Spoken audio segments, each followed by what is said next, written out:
Salma and welcome to my book journey. Today I have a really fun video for you. I am getting ready to head out to my local library because today is our library sale, and if you've been around my channel very long, you know that I love my library's Friends of the Library sales because they have such great deals. But anyway, it's a special day today because I'm going to be meeting Courtney, and she has a channel here on Booktube called Courtney Reads, and I'll link her channel below. And so she is passing through town, and so she reached out to me and said, hey, you know, you want to do a meetup? And so I said, of course. So we are going to meet up at the library, and hopefully we can both find some good books, and I'm going to get her input on, you know, what books I should pick up. You know, she reads a lot of classics and and Victorian books and books that I haven't read yet. So I'm gonna and this woman is learning how to speak Russian.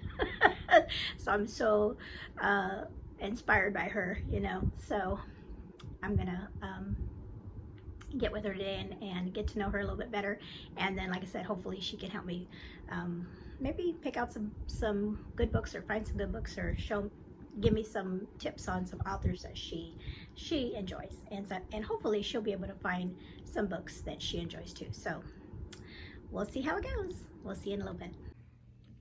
And I have the whole set, Twilight, but I already have it.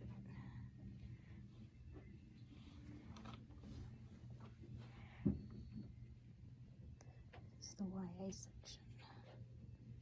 Here, you want me to take those and put them on your other stuff? I attempted to get these two, but I haven't read the first one yet.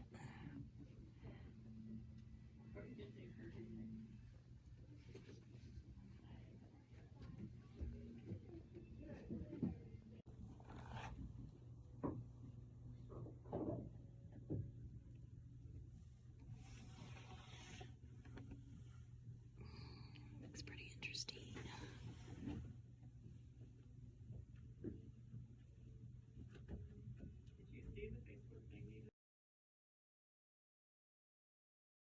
Okay, so I am back from the library, and they had so many books, and I apologize. I just didn't even film hardly anything. I think I filmed one thing, and that was because Courtney and I just had a fun time talking, and we were just talking. We talked the whole time we were there. We were there for a couple hours, I think, maybe. Got to show her around all the books that we have in my library store, and they had just got two big, I think they said like over 15 boxes of new books that they had received, you know, through donations and things, and they were just packed with books. And so I had a little budget for myself, and I came in on budget, so I didn't go crazy, although I could have, because there was a lot of books there. So I was like, no, I don't need everything. I can always come, you know, if I need them, they may still be there still. So, but anyway, I just wanted to show you what I got, and like I said, Courtney and I had a fun time talking and looking through all the books, and she was showing me the kind of books that she enjoys and authors and things that she enjoys. And so I have to keep my radar open for those kind of things, those authors as well. But so let me go ahead, and as you can see I have my big tote bag. I love taking my own tote bag when I go in there. And it was so crazy because this morning it was pouring rain, and I didn't think there'd be a whole lot of people in there because of the rain, but it was quite a few people in the store, or at the library. Okay, so the first one is I recognize the author. I do that a lot. I usually just pick up when I see a book and I recognize that this author has written other books, so I don't even know what this book is about. Let's see when it came out. It's probably an older book. Before I show it to you here, yes, it's pretty old. It's 2004, so this is definitely a backlist book for this author. And I'm trying to see, I think I picked up this might not be the first book I have of this author. I can't think offhand. If I don't, maybe so. I thought I had something else from. But anyway, this is Kate Atkinson, and it's a book called Case Histories. And like I said, I don't even know what it's about. It is one of the best books of the year back then in 2004. It is this says dark and funny, a compelling page turner. The back of the book does not tell me what it's about. It just says, Case Histories combines the suspense of a whodunit with the richly textured plot of a sprawling family saga. The result is a top-notch literature, an unforgettable, unclassified read. So please, if you have read this book, I said it's been out since 2004, let me know if this is a good one. As I just bought it because I recognize the author's name. Okay. And then I have a couple books. Oh, well. And then this one, as soon as I saw it, I had to have it because I'm kind of collecting this author's books because I've read, how many have I read of hers now? I think I've read 2, maybe. I'm drawing a blank of how many I've actually read. But this one was on my radar to read. And this is Kristen Hanna, The Four Winds. And when I was paying for my books, the volunteer at our library store, she was like, "Oh, I love this book. It's my favorite Kristen Hanna book." And it's supposed to be about the Dust Bowl. And so like I said, I've been keeping my eye out for it in my library store. So I'm thinking when historical fiction November, I think is when they do that, I want to read one of her books, either this one or I also have The Great Alone. So I think that's what it's called, The Great Alone. And that one I've heard is really good too. So it's going to be a toss-up. Unless I read this for next month. If I can find like a prompt or something for any of the readathons that I'm going to be doing for October, maybe this one could count. But I was super happy about this find. And let's see, in my little bag of goodies, I found this book. And I was super happy about this one too, because I recently wanted to read a book by this author. Her name is Sandra Dallas, and she's another historical fiction writer. And this one is called The Last Midwife. And so this says, it says it is 1880 and Gracie Brookins is the only midwife in a small Colorado mining town where she has delivered hundreds, maybe thousands of babies in her lifetime. The women of Swandyke trust and depend on Gracie, and most couldn't imagine getting through pregnancy and labor without her by their sides. But everything changes when a baby is found dead, and the evidence points to Gracie as the murderer. So this is going to be interesting, like a murder mystery in here. Maybe it's not, maybe it's a mix of historical fiction and a little murder mystery. So like I said, I saw her books at the library, and because I was looking up something else, and then they caught my eye, and I just haven't been able to read one. So I was super happy when I saw one of those. So there's that, or one of her books. Alrighty. This one is a good one too. And this one is a book by Maysu Andrews. And this one's called Love's Sacred Song. And this is a biblical fiction, and this has to do with King Solomon's story. And so I don't think I have any Maysu Andrews books. I'm trying to think if I do not. I don't think so. So I would like to read one of her books. And this one, and I almost missed it. I had looked through the Christian fiction section and had already picked a few books there. and then I came back for some reason, and then I saw it. I'm like, oh wow, I totally missed it. And so I was glad that nobody had picked it up yet. So like I said, this is a biblical fiction of the story of King Solomon. Okay, this one I picked up in the Christian fiction section, and this is a Lynn Austin book called While We're Far Apart. And this has to do with, it says, Penny remembered how it had started. She had fallen in love with Eddie Schaefer and had leaped at a chance to become part of his life. It had started with the hope that he would love her too and maybe marry her someday. But that seed of hope had grown out of control into a sprawling, tangled vine, uprooting secrets and changing her life completely. So I don't really know what this one's about, really. You know, not really. So let me know if anybody's read this book. I recognize this cover. I don't think it's that. Let's see how old this one is. It's 2010. So this is what I'm adding this one to my Lynn Austin collection. I have quite a few books by her as well. And then so these next three books I picked up also from the Christian fiction section. And this author is my mother-in-law's favorite author. And she usually goes to this library sale too. And she always comments about how they never have D. Henderson books. And today, when she didn't go, they had a ton of D. Henderson books. So I had to get on the phone real quick and call her and say, hey, do you have this book? Do you have this book? Do you have this book? So she didn't think she had these books. So I picked them up for her.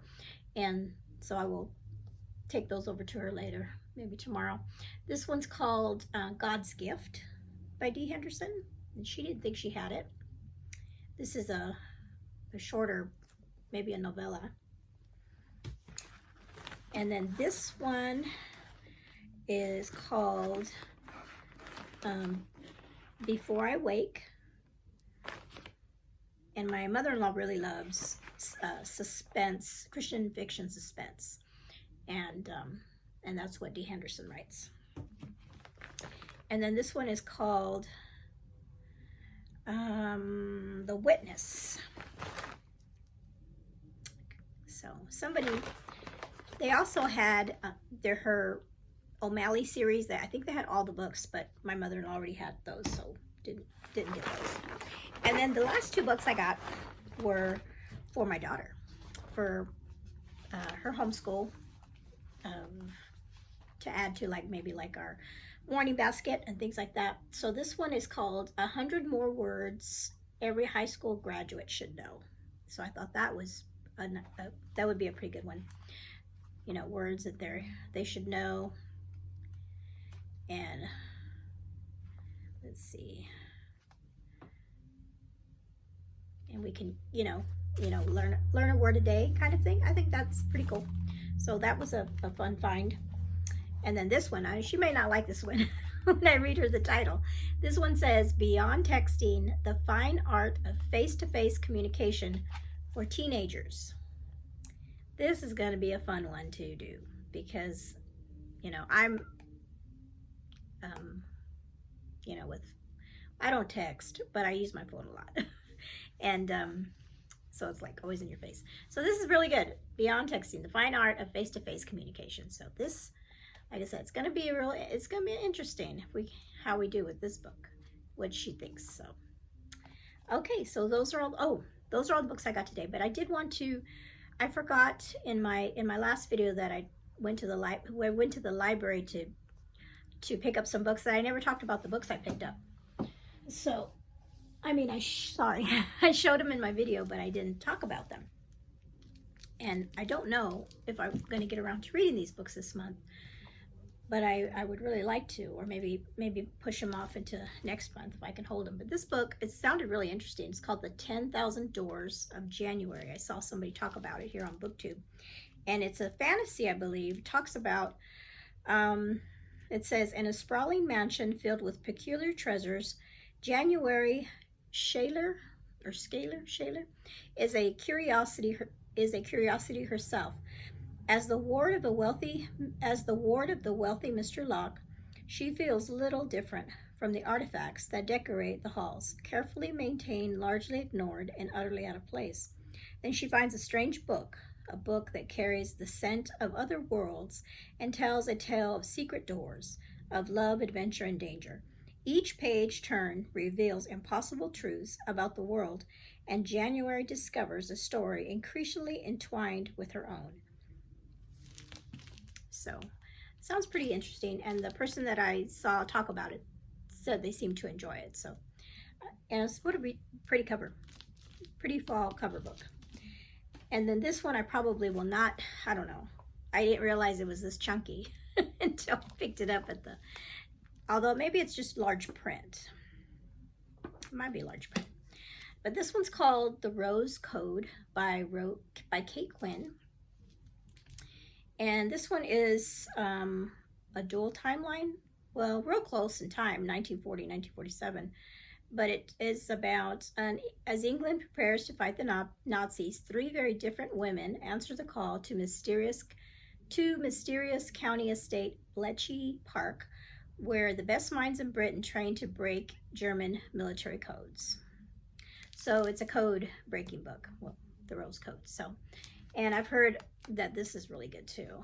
And I haven't read a World War II book about codes before. I know there's several, you know, there's many of them out there, but this would be a really interesting one to read. So I have this one, but like I said, I didn't realize it was this chunky. How many pages is this?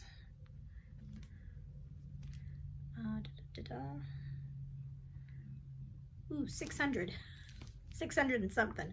But like I said, I think it's pretty big font, so I don't, maybe it's a fast read, I don't know. So possibly could get to this one either the end of this month or next month. We'll see. So that is all that I have for you today. Thank you for hanging out with me, and had a fun time at the library meeting Courtney. And these are the 2 books that I have that she has written, Before and After, and then I've Said Love, and then she has her new book that is part of the series that's coming out next month. So excited about getting the next book in her series. The first book I read the first book and I really, really enjoyed it. Love the characters and everything. And then I'll have to read this one soon so I can read the 3rd one when it comes out. So I forgot to talk a little bit more about Courtney's books, and I was able to spend some more time with her today, and we just had a fun time. And so this is for her first book in her series, and I think she calls it the Vows, the VAL, Vows series, because for the characters in her books, they're like, their names start like the first girl, and this book was Valancy, and then the second one is, her name is Valerie, and she's in this first book. And so I really enjoyed this one. I read this a few months ago, and it was about, and this is a sweet romance book, kind of like a friends to more book, and about old acquaintances, old friendships from the past that come back, and that's where we get the Before and the After title. And I really, really liked the story with Valancy and what happened to her in her past with her family, and then the young man from her past who was like her best friend. It was a really sweet story. And so Courtney's second book is called I've Said Love, and like I said, it's another Val. Her name is Valerie, and she's actually her friend in the first book. So we see her here, and so I'm looking forward to finding her story out. And then today, Courtney was so sweet that she had copies of her new book with her, and so this one is called If I'm Being Honest, and I love the fall vibes. Love it, love it, love it. And so this one is about, let's see, when you build your life on lies, how do you find the truth? It says, after years of trying and falling and failing to make relationships work, Rose has come to the realization that she isn't made for anything that lasts. When you can't even befriend your own cousins, why would anyone else want you? But faced with the reality of attending another family holiday alone, she enlists Michelson, her handsome, friendly, talented coworker, to pose as her fake boyfriend. The only problem is she doesn't even know his name. Ah, interesting. So it's a fake, what is this? A fake dating kind of thing. So that one, and like I said, I believe her book comes out in October, but I will have links below to all of her books and that she writes. And like I said, they're really good. I really enjoyed reading that first book. So like I said, I will post the links for all three of these books below in the description. And again, I just want to say thank you to Courtney for reaching out to me as she's passing through town. And like I said, it was fun getting to meet her in person and talk and stuff. And we'll continue talking online about the things that we talked about and everything. So, but anyway, thank you so much for hanging out with me today, and you all have a blessed day. Bye-bye.